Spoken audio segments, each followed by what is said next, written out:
This is an insane stat that I just came across today, which really caught my attention, and it involves LaMelo Ball.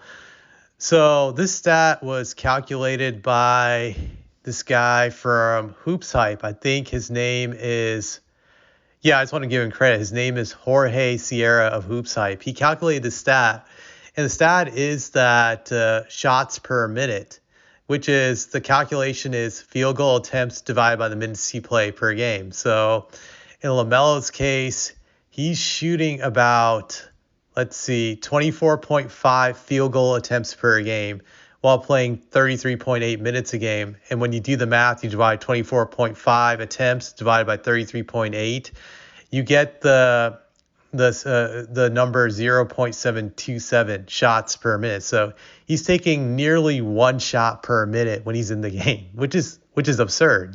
Just that's a lot of chucking.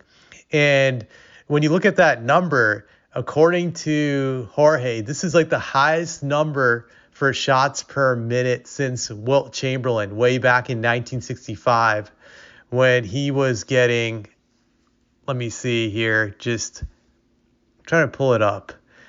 Yeah, so he was getting 0.731. So he was a little bit higher than Melo by like I believe like 4 tenths, like 0.004 tenths. Absurd, but still. So this is the highest since 1965.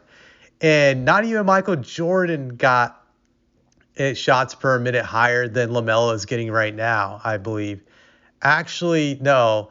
Michael Jordan had him tied in 1986, but the kicker is they don't count it because Jordan only played 16 games that year, so they tossed that one out there, and LaMelo has already played more. So this is really absurd. Just he's taking that many shots per minute, and I'm gonna say like the good about LaMelo first before I go all in on the bad about LaMelo. I remember buying a ticket a year ago for a Spurs Hornets game in Charlotte. Charlotte Hornets are my home team. I bought the ticket because I wanted to see Victor Wembanyama play in that game last year. It was a ticket for a few $100s. I was about 4 or 5 rows behind courtside, and I was very disappointed that Pop didn't play Victor in that game, so that sucked ass. But I did get to see LaMelo close up in person, and he's definitely worth the money to pay for to watch him play. He's a very entertaining player. He plays with a street ball type of flair. He has great ball handling skills. He's a very crafty player. He's great at driving to the hole. He's a good playmaker too. He's an amazing finisher. He's a very creative player. Just fun to watch. Now that's the good stuff. Now let's go to the bad stuff about LaMelo. This guy is very inefficient. He's a terribly inefficient scorer. For his career, he's only averaging 42.6% overall from the field. Just that's really bad. This season, he's shooting 42 overall from the field and 33.9% from three. So these are subpar numbers shooting wise. That's just terrible. And that to me is the big thing about LaMelo. If he really ever wants to be a great player, he has the tools and the talent to be a great player.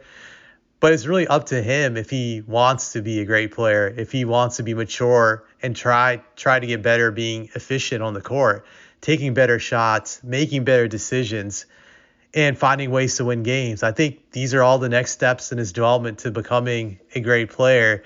But that's really up to him. That just deals with his maturity and how badly he wants to get better. Is he just comfortable putting up these empty stats and not winning games, or does he want to win games? You look at the Hornets record this year, and they're terrible. They're 8-28. They're one of the worst teams in the league.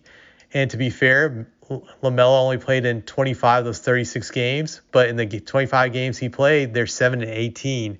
So that really shows this guy does not know how to win games. I know some people argue, well, the Hornets are not a very talented team. That may be true, but a few years ago, this team was in the play-in, I believe, and they had like a 500 record. I think they won 40-some games a few years ago, and now they've just fallen off the hill. You can say the last few years they've had bad luck with injuries, but I expect better when LaMelo plays, that they should have a much better record, at least like a 500 record if he's truly, living up to his potential, which he's not. So to me, it's really up to him. Like if he wants to get better, or if he's just fine being this empty stat player and just putting up just these numbers and having fun on the court. That he can go that route too, because he's definitely never going to be held accountable in Charlotte for losing. No one cares. He's not in a big market where people care to pay attention to. But I think there'll come a point in his career where he's going to honestly going to have to make that decision whether or not he wants to be a winner or if he just wants to be an empty stat player. Just that's the way I look at it. So that's pretty much all I'm going to say about this.